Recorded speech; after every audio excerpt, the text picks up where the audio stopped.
Hey guys, my name's Hunter. My name is Gabriel. And we're bringing to you the Kairos podcast where we discuss Fitness, wellness, human evolution, the future of fitness in New Zealand. Bump it up. Yo guys, welcome back to the Kairos podcast. We are here to discuss different topics around unconventional training, wellness, fitness, and all this good stuff. But today we want to unpack the idea of training and fitness and movement and practice. And there's so many different definitions and so many different ways that so many different teachers and practitioners explain it. And we just wanted to unpack that a little bit from our lens. So, Gabriel. Thank you. I believe there are many people talking about training, movement, and practice and the difference in between those. I guess the best way to unpack this is to give our own talk through our own experience about this, and we can start. I would like to start with the word movement and the concept that involves, and which is becoming such a popular thing. You know, so many different trainers now, including myself, are adopting, it's my movement practice. You know, it's not my gym anymore or fitness. It's like movement, you know? Yeah. So, I guess the word movement, it could be really general, and it could hold a lot of different disciplines inside movement word. So everything we do is like lifting your arm is movement, and I mean, us sitting here right now is movement in a way. Yeah, in a way. Everything in regards motion, physical motion, it could be considered movement. But then these ideas of what is movement and the difference in between training. Well, I guess the fact of move your body with a specific goal, if you want to achieve something, it could be considered or practice or training. In my own conception, the fact of movement, move your body, do any movement practice with a specific, let's say I want to throw harder or throw on a longer distance for spear or whatever it is. So if I put a specific, organized, well-planned, regular, systematic movements, like more structured, more structure on that, I'm training to achieve something. Yes. Because my goal is not just express myself. It's not just throwing because I'm throwing. Yeah. It's because I have something.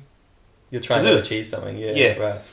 And then the idea of practice come to, okay, I'm putting this time or this amount of time, this amount of effort to keep working on this. So that's my practice. Right. If that makes sense. Yes. But everything, it could be like do you say it's amalgamated? Together, right? Like you can all the concepts could be together at the same time. Yeah. And there are some people like doing videos like, people actually doing pull-ups. No, this is what they call it. Like this is different concept, right? How they unpack the concept. So this is training, and then people doing like instead pull-ups, doing crossing over or doing a pullover or different like hooking legs. Yeah, this is practice or this is movement, and it's essentially I know what they mean. Yes, but it's essentially the same thing. Is that what you're meaning? The thing is how you put the work, or what is the main goal of that? What is the main goal of the movement you are doing? Yes. So I cannot say, I'm doing pull-ups, I'm training. Right. So, or I'm hooking my leg up, I'm practicing. So the definition depends on the intention, I believe. So in my conception. Yeah. So you could do pull-ups from the perspective of, let's say, movement, just because I just want to do pull-ups. Yeah. But you could also do pull-ups from the perspective of, I want to get my 1 rep max with 60 kilos, and so therefore I'm doing 5 sets of, like you're doing pull-ups with the intention of getting stronger. Yeah. And then to wrap that up, your practice would be a 6-week pull-up training program where you're doing a specific amount of volume to make sure that you reach that goal. Yeah. Yeah, right. So I think I understand what you're saying. Like any movement could be considered an exploratory movement, like a lot of practitioners talk about now, or it could be training and practice. Yeah. Yeah. Right. Yeah. Yeah, absolutely. And then of course we have the easy way to train strength. Let's say usually when you train strength and you want to improve your strength, for the reason that you want your nervous system being able to go on the maximum rep or maximum effort, recruiting all the neuromotors cells, and if you make it simple, if you make an exercise simple, let's say I'm doing a pull-up, yeah, it's really simple. It's a linear movement, and you can add weight. It's not that complex. The nervous system doesn't need to adapt much. Just need to put attention on that pulling. Instead, if you go for a kind of waving pull up plus at the same time going for a leg over top and the nervous system needs to pay attention to any kind of movement involved there. So you cannot really pull as hard as you can, and that is complex because when you only focus on one stimulus, you also are putting more attention to the to the muscles, right? So you put the muscles under more tension. Instead, just kind of doesn't mean you are not doing a lot of strength here or a lot of force. But overall, the force will be less if the nervous system has to have more proprioception involved, basically. Yeah. Right. So yeah, and then the fact of it's really smart to talk about movement, because that what I said before is so general and you can put everything there, but there is no much people around fitness industry understanding the complexity of movement, and you can go to any branch, any practice, any discipline. Yeah, it even makes me think about my own interpretation of movement, and just what I'm thinking now is that you can move without a goal just for movement's sake, which is quite often how I find myself falling into that thing of just like, oh, I'm going to go to the gym and just move, and there's not really like an intention or a focus of the session, and that's awesome. But a movement practice for me, I think, just overall, when I'm focused on a goal and have intention behind my movement, it feels so much more like rewarding as well. And so I think what I'm trying to unpack here for anybody that's curious about your own movement practice or getting into movement is just establish like a what's the reason that you're getting into movement. Maybe your goal is to have less pain and feel better. That's something that you can also make into a practice and figure out. If your goal is because you want to get the muscle up or you want to be stronger, like figure out your goal of your practice of movement, and that way you have some intention behind it. Because in my opinion, getting into movement, it can lead you into a very weird place where you don't have intention behind your training. And so that's just my point right now is just having some intention so that you have direction with your practice, because it could not really it could just be random and not get you anywhere because you don't even know what you're looking for. Right. So having something, having an intention, I think is so important. And even being the word you used was really good. The fact of being random is different than being wild. in what you want to practice. Because if you are random, you can still be wide, but without proper direction to follow. Yeah. As you mentioned before. But talking about being specialist and generalist and in movement, right? So if you really want to be as wider as you can to reach every topic of movement you can like of course you can do it, but still you cannot make it randomly. You cannot just I'm going to improve my dance, whatever it is, and my dance skills, and then do a different thing like out absolutely random out of whatever can help you improve your dance skills, let's say. And that's like, if you want to get better at dance, then there's a systematic way in which you can. But if you just want to dance, you might not actually get better, but you'll be exploring heaps of different things and not be progressing. And even thinking about that in my own training, like I can go to the gym, fuck around with the kettlebell, do a couple pull-ups, maybe a couple lateral raises, a push-up, and be like, oh, I just did heaps of different things. But the reality is I'm not getting better with my practice. I'm not improving. It's just like exploring, and it's not getting better because I'm just doing the shit I already know how to do, and it randomly without intention of getting of improving. But if I was to approach that with like a slightly more systematic approach, then it's almost like you're guaranteeing progression, which would then, in my opinion, open you up to other practices.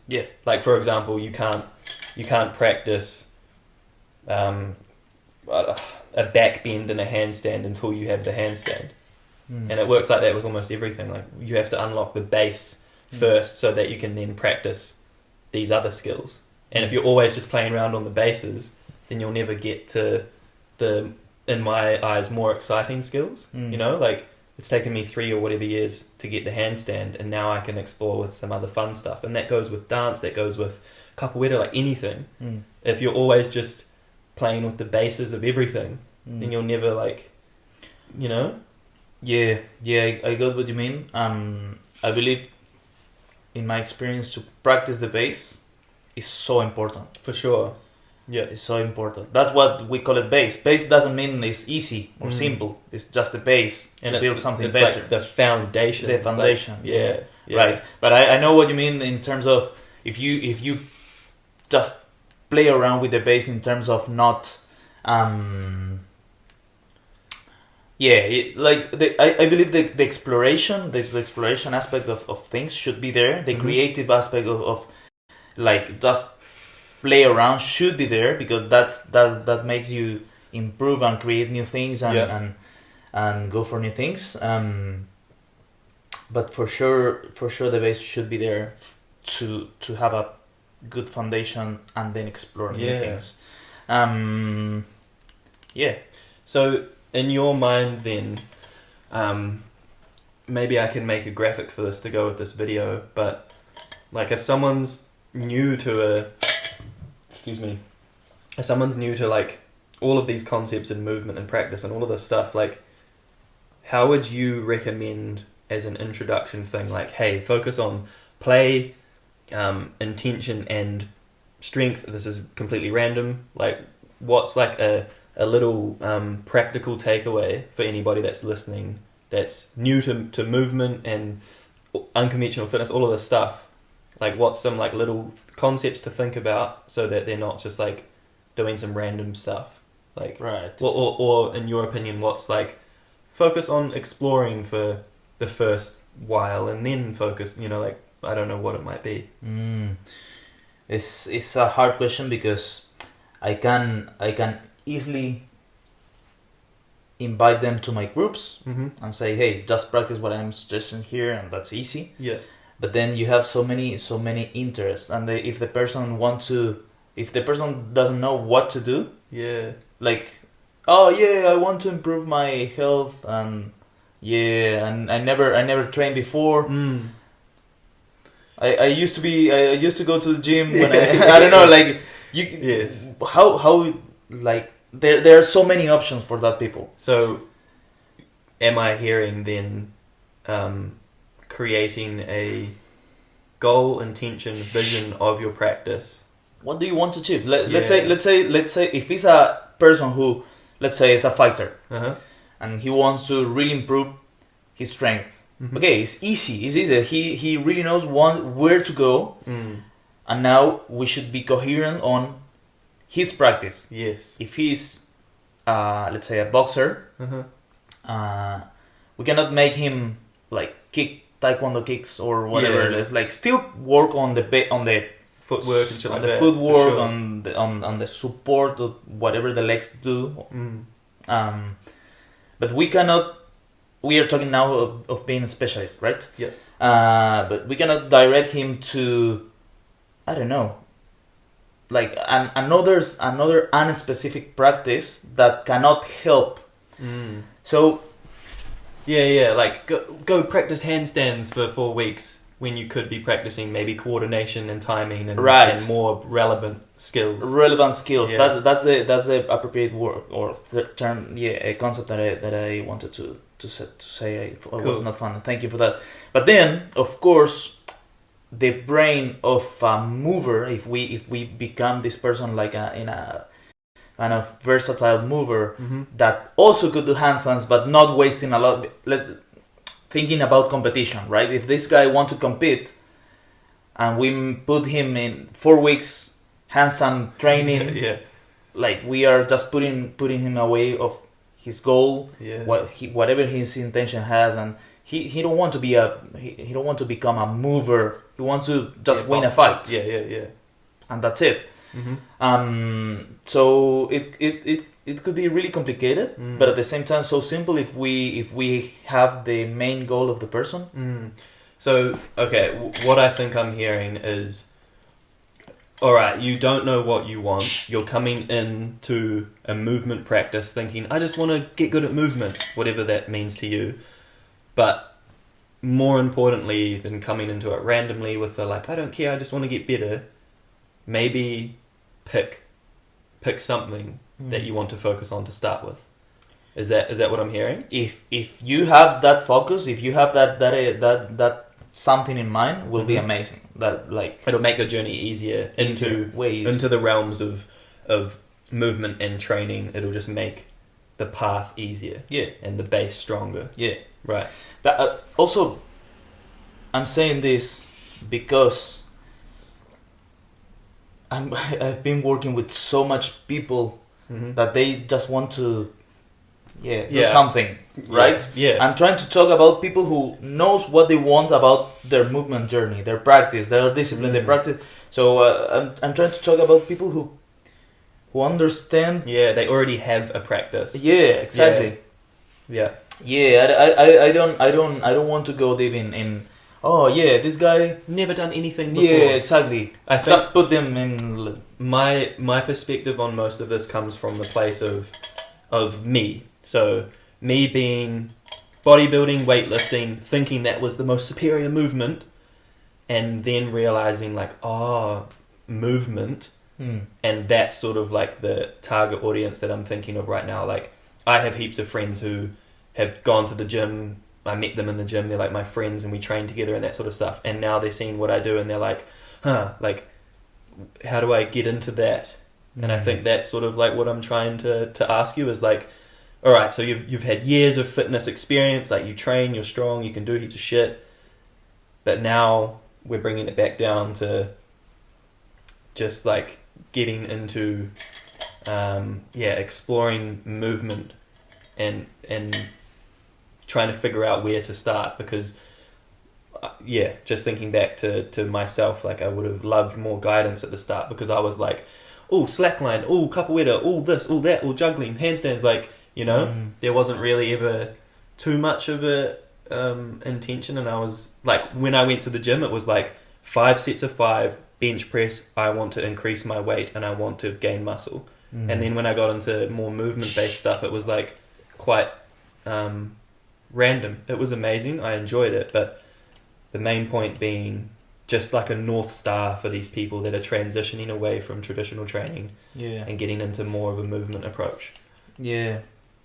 Anyways, I know it's so hard to answer. It's I'll be more precise. Mhm. I'll be more precise. I'll answer the question you were asking before in this way. Let's say a random person never trained before, Mhm. wanted to do something.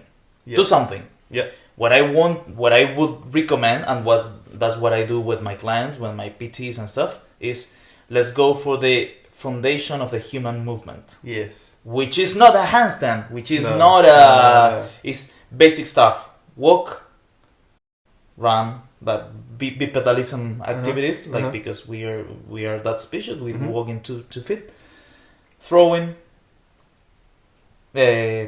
pushing, pulling, basic, really Cool. basic, but not pulling the human species evolved running mainly or walking mainly. So if I want to build athleticism on a person, I work on these topics: walk, run, throwing.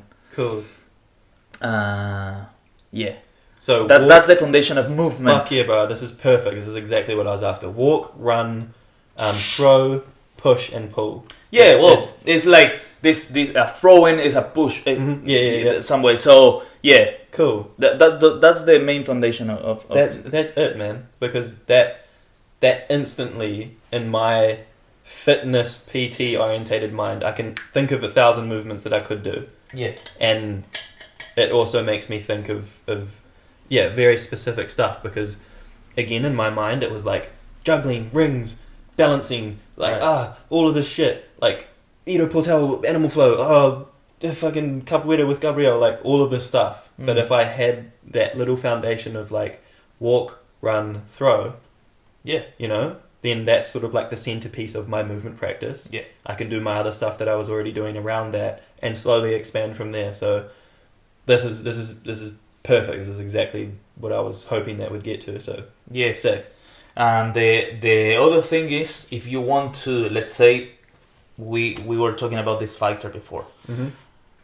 We want to improve his capabilities or physical skills to whatever he win a tournament or a competition. Same, because all the punching movements, all the contralaterality there is always around gait cycle. It's always around gait cycle, and then of course that's why it's like so. It's easy to answer. It's easy because that's why we call human evolution or evolutionary aspect or evolutionary approach of physical movement or exercise, because we try to go back, or and not even going back. It's how we are right now. Now we are humans and we have the same DNA than. Exactly, and it completely coincides with where we've come from and where we are now, and the way our bodies are structured, and what causes less health issues and that sort of shit as well. Definitely you can rehab a person, you can improve skills, you can improve athleticism through working on gait cycle. Cool. Gait cycle and everything, like contralaterality, unilaterality. It could be sometimes like bilaterality, depending what or how you are doing that. Could be like Macebell training. I don't know. You told me. Man, that's awesome. And so if anyone is listening and you're wondering like, fuck, I've been weightlifting or I've been doing specific practices or whatever, and now you're wanting to dive into a more sort of open practice, that is definitely where you should start. Gait cycle and throwing, and just unpacking those for a bit and seeing where that takes you, because that might lead you to your next thing that you really, really enjoy, which at the moment for me is kettlebells and maces, and learning the way in which my gait cycle interacts with those movements. Because when I first used the mace, it was like and my hips weren't moving and I wasn't pivoting on my feet, and now I'm a lot better. Obviously I'm still not a pro, I'm still new to it, but point being, it will lead you to your next thing that you want to do. And I think that's awesome. So talking about my own experience, the foundation of my movement goes to this approach, right? Yeah. But then I like to explore other stuff. I like to explore handstands because I like it, not because someone is recommending me, do handstands, because it's not functional. It's not really functional. It's something that you can do artistically, or you can do for your own exploration. And you could argue it's not great for the wrists and a bunch of other things, or even whatever it is. Functionally, it's not bringing you any function in life. Right. I don't know, unless you don't have unless you don't have legs and you need to walk on your hands. True. Yeah. I honestly think that's it, because as you embark on your gait cycle, I'm just repeating these terms, but gait cycle and throwing practices to start, like, you will come into contact with other movements that you personally prefer.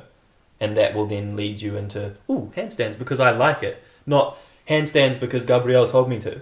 Yeah. And I think that's also extremely important to recognize, is Gabriel and I now practice our movements that we enjoy, and our intention of training is the things that we like. Like, you're not training for stunts and that sort of stuff because it's just something to do. Like, you enjoy that aspect of movement. And that's just... coming back to this, the foundation being gait cycle and stuff will then lead you to exploring and finding your own thing that you really love and enjoy. And that's something I wish I could go back and tell myself when I first started, which I'm now learning and doing. But the takeaway of this video, 100%, is start there, learn gait cycle, and go from there. So, yeah. Yeah, and in regards what you were saying about just not doing what other does or other people tell you to do. 5 sets of 5. Yeah, there is when the unconventional training concept comes in. Like going out of the conventional way of doing something, and it's not just I'll be a rebel, I'll do the opposite. Yeah, it's just critical thinking, and that's the ultimate thing we want to do, to educate through physique, right? Educate is not just education of the physique or the physical bodies. Yes. Education through movement, education through physique. I think we discussed this before, or not. I'm not so sure, but that's the idea. Like, we kind of encourage people to think in a different way through movement, like creating new solutions for what you want to achieve, whatever it is. Man, I love that. So that's the unconventional aspect of training. Yeah. So let's say I want to improve my health, but most of people, they are just weightlifting in terms of bodybuilding approach, and that is the in my opinion, industry standard of fitness. At least in New Zealand. Yes, it's like that's the approach, and it's not just only. It could be boring. It could be really good for some people, but I don't know. Yeah. But sometimes this encouraged to, usually doesn't go really aligned with health and the evolutionary approach of movement we are talking about. So to critically think about that makes you say, actually, I want, this is improving my overall strength, or let's say I'm bicep curling. Yeah, base movement. Yeah, but then how I am using this in an isolated way in a real life scenario, just when you eat, or how that helps you functionally, or how that improve. That's why I say it's really complex, because then if you have more muscle mass and you have more strength, you are balancing your hormones different, right? Yeah. So at some point could bring benefits, right? For sure. And it's not to say, again, we're not saying traditional weightlifting, bodybuilding is dumb or shit or bad. It's just, again, coming back to intention. Like, if your intention is, I want to be stronger in those movements and do bodybuilding, then that's the perfect entry for you. That's how you should start, if that's what you want. But I would argue that most people's goal isn't that. Yeah. But they are conditioned to believe that it is, because that's all we understand fitness to be. Right. And at least that was that was sort of my entrance. And a lot of people come to the gym thinking, oh yeah, I just want to like gain some muscle, tone up and lose a bit of weight. No one ever really says, oh, I want to like improve my coordination because then I'll be able to pick up my grandkids and get off the floor a little bit better. Like that's actually what people want. People want better quality of life and enjoying their actual life more. And I believe that's where unconventional fitness and unconventional training provides that, because it actually has a direct relationship to how you live your life, your actual life, not just your fitness life. Right. So yeah, fucking awesome. That was honestly so cool. Like I got so much value from that, and I think the viewers will agree. Like there's a great foundation, a great place to start, and we're going to be talking a whole lot about unconventional fitness and stuff moving forward. Thank you guys for tuning into the Kairos podcast. This is a lab where both Gabriel and I are unpacking concepts and also being students of movement. We're not just trying to tell you the dogma of movement. This is a place where we're trying to unpack, learn and explore. And we really appreciate you guys tuning in. My name's Hunter. My name is Gabriel. Thank you for watching. And this is the Kairos podcast. Cool. Yeah. I like it. Sick.